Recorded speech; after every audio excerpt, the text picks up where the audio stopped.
जनांगवर्गाः सह कुटुंबानां क्षेमस्थैर्यधैर्याभयविजयवीर्य आनन्दायुरारोग्यादृष्टैश्वर्याभिवृद्ध्यर्थं द्रौपदी परमेश्वर्याः जगदम्बायै नमः। शरणागत दीनार्थ परित्राणपर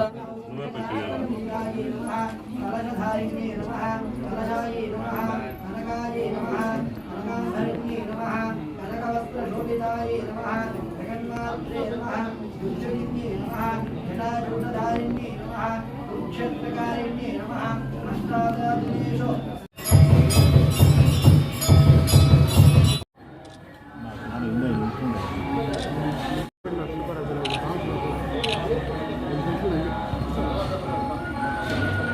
ನಮ್ಮ ಬಂಗಾರಪೇಟೆಯಲ್ಲಿ ಆದಿಶಕ್ತಿ ಶ್ರೀ ದ್ರೌಪದಮ್ಮ ಜಯಂತಿಯನ್ನು ಬಂಗಾರಪೇಟೆಯ ಗೌಡರು, ಯಜಮಾನರು, ಅಧ್ಯಕ್ಷರು, ಎಲ್ಲ ಪದಾಧಿಕಾರಿಗಳು ಅತ್ಯಂತ ಭಕ್ತಿ ಗೌರವದಿಂದ ಆಚರಣೆ ಮಾಡ್ತಾಯಿದ್ದಾರೆ.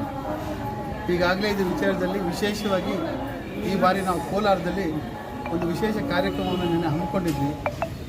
ಅದರಲ್ಲಿ ಮೊದಲನೇದಾಗಿ ದ್ರೌಪದಾಂಬ ಜಯಂತಿಗಳು ಈ ಜಿಲ್ಲೆಯಲ್ಲೆಲ್ಲ ಪ್ರಾರಂಭವಾಗೋದಕ್ಕೆ ಮೊದಲು ನಾವೆಲ್ಲ ಸೇರಿ ಕೋಲಾರದಲ್ಲಿ ಒಂದು ಧ್ವಜಾರೋಹಣ ಮಾಡುವ ಮೂಲಕ ಈ ಸಂಪ್ರದಾಯವನ್ನು ಅಲ್ಲಿ ಪ್ರಾರಂಭ ಮಾಡಿ ಇಡೀ ಜಿಲ್ಲೆಯಲ್ಲೆಲ್ಲರೂ ಸಹ ನಾವು ಶ್ರದ್ಧಾಭಕ್ತಿಗಳಿಂದ ದ್ರೌಪದಾಂಬ ಜಯಂತಿಯನ್ನು ಆಚರಿಸಬೇಕು ಅಂತೇಳಿ ಕೋಲಾರ ಜಿಲ್ಲಾ ತಿಗಳ ಜನಾಂಗದ ಸಮನ್ವಯ ಸಮಿತಿ ನಿರ್ಣಯ ತೆಗೆದುಕೊಳ್ತು.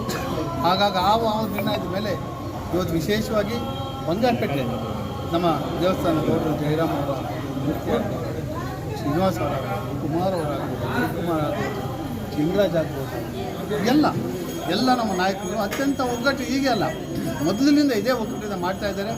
ಹಾಗಾಗಿ ನಾನು ಈ ದೇವಸ್ಥಾನ ಸಮಿತಿಯ ಎಲ್ಲರಿಗೂ ಸಹ ನಾನು ಜಿಲ್ಲಾ ಸಮಿತಿಯಿಂದ ಅಭಿನಂದನೆಗಳನ್ನು ಸಲ್ಲಿಸ್ತಾ ಇದ್ದೀನಿ.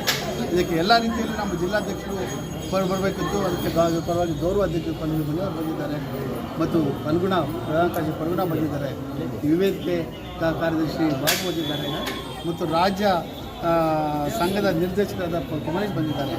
ಹಾಗಾಗಿ ಎಲ್ಲರಿಗೂ ಸಹ ಈ ಥರದ ಧನ್ಯವಾದಗಳನ್ನು ಅರ್ಪಿಸ್ತಾ ಈ ದೇವರು ನಾನು ಎಲ್ಲ ಜನಾಂಗದಲ್ಲೂ ಮನೆ ಮಾಡ್ಕೊಳ್ಳುತ್ತೇನೆ. ಈ ದೇವ ಶಕ್ತಿ ಎಲ್ಲ ಸಮುದಾಯಕ್ಕೆ ದಾರಿ ಇರತಕ್ಕಂಥ ಶಕ್ತಿ ದೇವತೆ. ಆದ್ದರಿಂದ ಎಲ್ಲ ವರ್ಗಗಳ ಒಂದು ಸಹಕಾರ ಈ ಸಮುದಾಯಕ್ಕೆ ಬೇಕು ಅಂತ ನಾನು ಸಹ ಈ ರಂಗದಲ್ಲಿ ತಮ್ಮ ಮೂಲಕ ಮನವಿ ಮಾಡಿಕೊಂಡಿದ್ದೇನೆ. ನಮ್ಮ ಸಂಸ್ಥಾಪಕ ಅಧ್ಯಕ್ಷರು ಎಲ್ಲ ಹೇಳಿದಂಗೆ ಇದು ಕರ್ನಾಟಕದಲ್ಲಿ ಒಂದು ವಿಶೇಷವಾಗಿರ್ತಕ್ಕಂಥ ಸಂಪ್ರದಾಯ. ದ್ರೌಪದಿ ಜಯಂತಿಯನ್ನು ಅಲ್ಲಲ್ಲಿ ಬೇರೆ ಬೇರೆ ಮಾಡ್ತಾಯಿದ್ರು. ಇಡೀ ಕೋಲಾರ ಜಿಲ್ಲೆಯಲ್ಲಿ ಸಾಂಕೇತಿಕವಾಗಿ ಎಲ್ಲ ದೇವಾಲಯಗಳ ಪರವಾಗಿ ಸುಮಾರು ಒಂದು 200 ಜನ ಎಲ್ಲ ಕುಲಬಾಂಧವರು ಸೇರಿದ್ರು. ಅಲ್ಲಿ ಧ್ವಜಾರೋಹಣ ಮಾಡಿ ಇವತ್ತು ಬೇರೆ ಬೇರೆ ಕಡೆಗಳಲ್ಲಿ ಕಾರ್ಯಕ್ರಮ ಇಟ್ಕೊಂಡಿದ್ದಾರೆ. ಅದರಲ್ಲಿ ಮೊದಲಿಗೆ ಬಂಗಾರಪೇಟೆ ಅಂತಂದರೆ ನಮ್ಮ ಕೋಲಾರ ಜಿಲ್ಲೆಗೆ ಏನೋ ಹೃದಯಕ್ಕೆ ಭಾಳ ಹತ್ತಿರ. ನಾವೆಲ್ಲ ಮಾತಾಡ್ಕೊಂಡಿದ್ದೀವಿ. ಸರ್ಕಾರದಿಂದ ಸಹ ಒಂದು ಒತ್ತಡ ತರ್ತಾ ಇದ್ವಿ. ಬೇರೆ ಬೇರೆ ಜನಾಂಗಕ್ಕೇನು ಜಯಂತಿಗಳನ್ನ ಆಚರಣೆ ಮಾಡ್ತಾ ಇದ್ದೀರಾ, ನಮಗೂ ಅವಕಾಶ ಮಾಡಿಕೊಡಿ ಅಂತ ಈಗಾಗಲೇ ಹೇಳಿದ್ವಿ. ಬಹುಶಃ ಅದು ಸರ್ಕಾರ ಸ್ಪಂದನೆ ಮಾಡ್ತಾ ಇದೆ. ಅದೇನೋ ಸರ್ಕಾರ ಇದನ್ನು ಜಯಂತಿ ಅಂತ ಡಿಕ್ಲೇರ್ ಮಾಡೋದು ನಂಬಿಕೆ ಇದೆ. ಮಾಡಿದ ಪಕ್ಷದಲ್ಲಿ ಹಿಂದೂ ಹೇಳಿದ ವಿಜೃಂಭಣೆ ಎಲ್ಲ ಇದೇ ಬಂಗಾರಪೇಟೆ ಸ್ಟಾರ್ಟ್ ಮಾಡ್ತೀವಿ. ಇಡೀ ಕೋಲಾರ ಜಿಲ್ಲೆಯವರು ದ್ರೌಪದಿ ಜಯಂತಿ ದೇವಸ್ಥಾನ ಬಂಗಾರಪೇಟೆಯಲ್ಲಿ ಹೇಳ್ತಾ ಇದ್ವಿ. ಕನಿಷ್ಠ 10,000 ಜನ ಸೇರಿಕೊಂಡು ಎಲ್ಲರನ್ನೂ ಒಳಗೊಂಡು ಒಂದು ವಿಶೇಷವಾಗಿರ್ತಕ್ಕಂಥ ಮಾಡೋಣ ಅಂತ ಹೇಳಿದೆ. ಮತ್ತು ಈಗ ಜಯರಾಮ್ ಗೌಡರು ಹೇಳಿದ್ರು, ಅವ್ರು ಯಾವಾಗಲೂ ಈ ಕಡೆ ನೋಡಿದ ತಕ್ಷಣ ಇದೆ.